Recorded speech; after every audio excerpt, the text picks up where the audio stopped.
I stopped contributing to my IRA and 401k. That was probably one of the smartest financial decisions that I've ever made.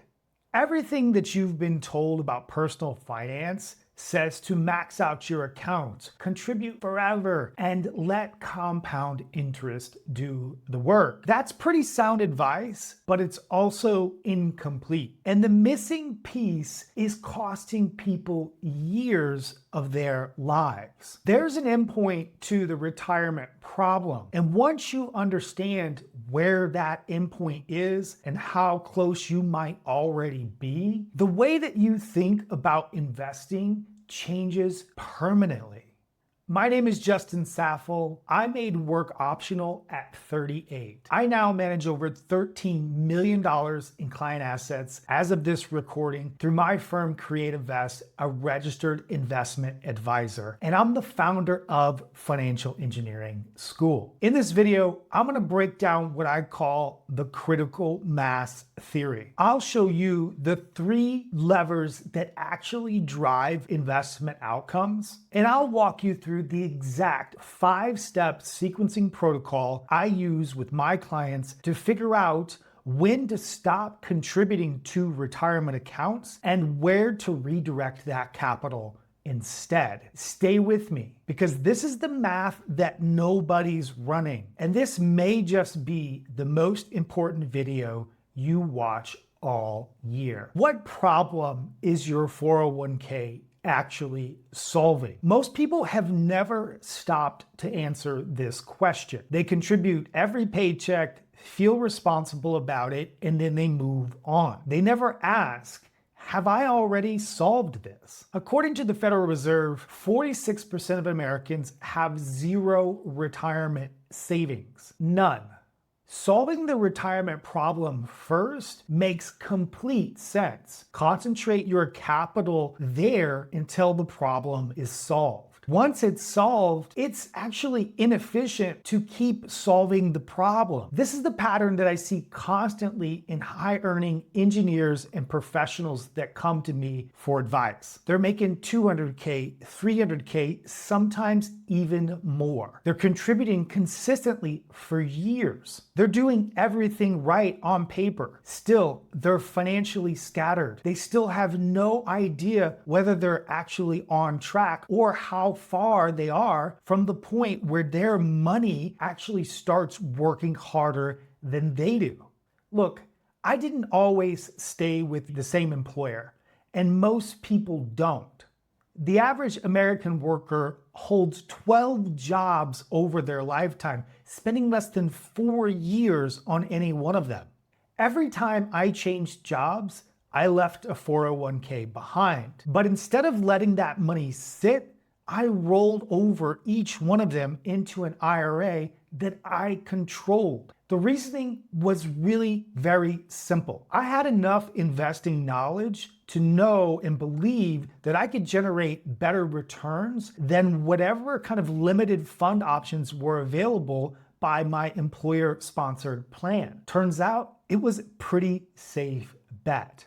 Over time, that IRA grew. Eventually, it crossed a threshold where the annual compounding growth inside of the account exceeded whatever contributions I would make in a given year. My contributions stopped mattering as much to the outcome, so I just stopped making them. Today, even if I never contribute another dollar to my retirement account, I will have more than enough. That problem is solved.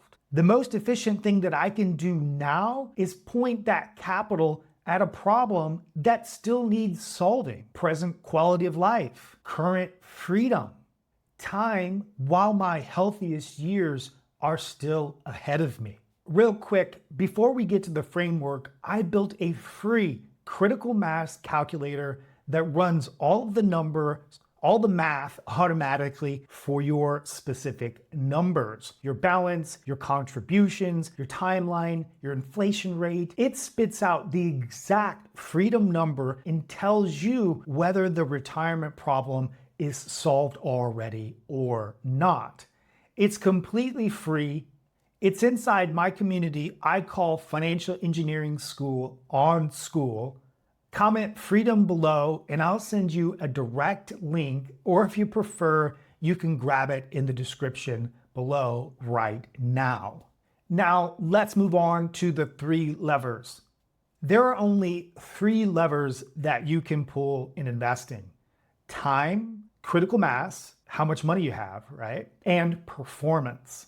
Every financial decision you make is a decision about which of these 3 levers you're pulling. High earners have a tendency to spend their entire investing career obsessing over performance. Better funds, better timing, better stock picks, chasing that extra percentage point of return. They're reading articles, watching videos, following analysts. They're also ignoring the 2 levers which have the most predictable impact on investment outcomes. First, time is mostly fixed.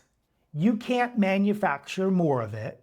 The World Health Organization puts the healthy life expectancy of the average American at 63.9 years. If you're planning to work until 65, do the math on how many good years you're actually buying yourself. The second is critical mass. That's the density of capital in the right account at the right time, and it's completely within your control. It has more predictable, more reliable impact on the outcome than performance ever will. So what is critical mass? Critical mass is the point where your annual compounding growth inside of that account exceeds whatever contributions you're making on a given year. So here's a pretty concrete example. If you're contributing, say, $30,000 a year to your retirement accounts, portfolio, let's just imagine it's growing at 9% annually. That's not including inflation and things like that. Your critical mass threshold is $333,000. At that balance, your account generates more than $30,000 in growth every single year on its own. Contributions are no longer the primary driver of growth in that account. The compounding has taken over. That's the point where your problem is mostly solved. Charlie Munger, I think, said this best. He said the first 100K is a bitch, but you have to do it. What he was describing is the universal principle of transformation. There is a threshold in every account. Below that threshold, your contributions are carrying the weight. Above it, growth is carrying the weight.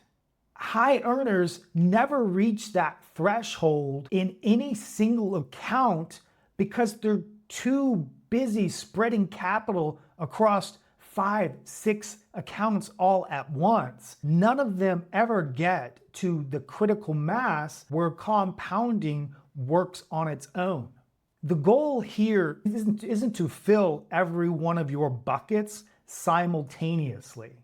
It's to fill the right bucket first completely and then move on to the next bucket. So here's the account sequencing protocol that I recommend to my clients. This is how I've helped them cut their work optional timelines by 10 to 15 years. Before I walk you through these 5 steps though, if you want to follow along with your own numbers in real time while I explain this, then you're going to want to grab a copy of the free critical mass calculator that I have on Financial Engineering School. If you comment freedom below, I'll send the link directly to you. Everything that we're about to cover, your freedom number, your critical mass threshold, and your bridge account gap, the calculator runs it all automatically. It's inflation adjusted, and it takes about 2 minutes to fill out. Okay, let's get into it. Here are the 5 steps. Each step builds on the other. Do them in order, don't skip around, All right, here's step one. The first thing that you're going to want to do is calculate your retirement freedom number. Isolate retirement.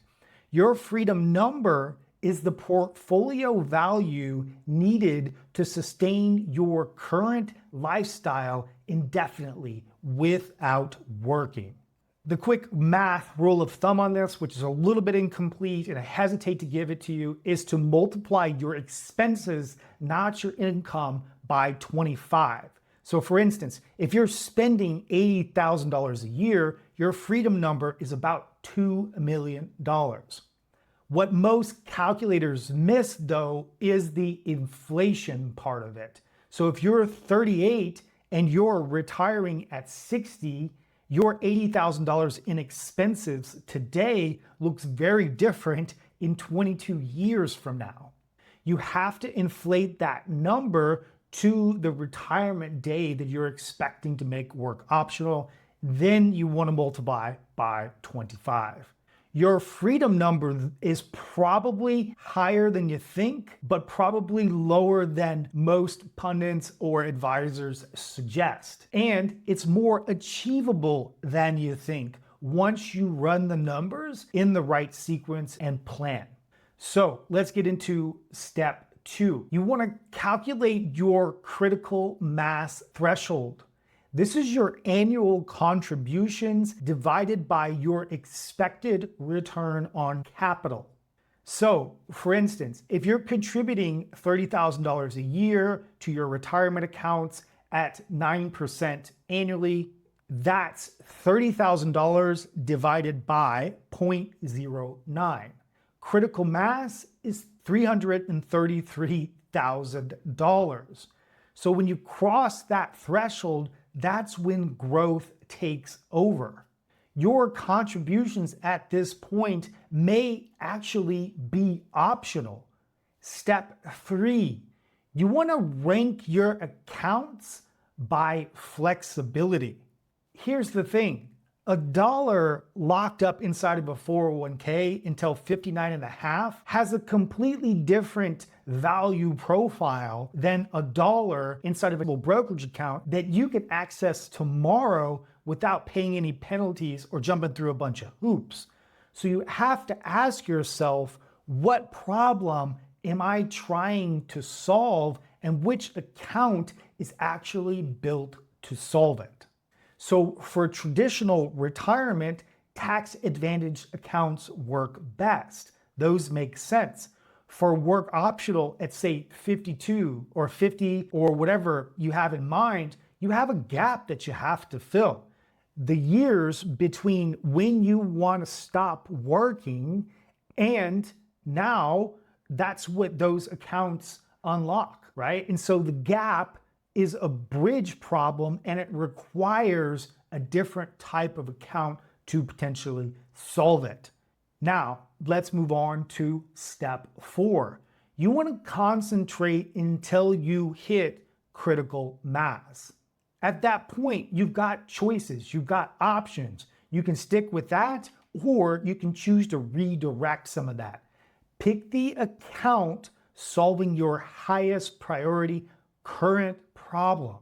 Concentrate the contributions there until you cross that critical mass threshold. Then you simply stop. The math is working for you. And you can see this because your contributions have diminishing returns compared to the compounding that's going on in your accounts. So you want to redirect that capital to the next account and start solving the next problem.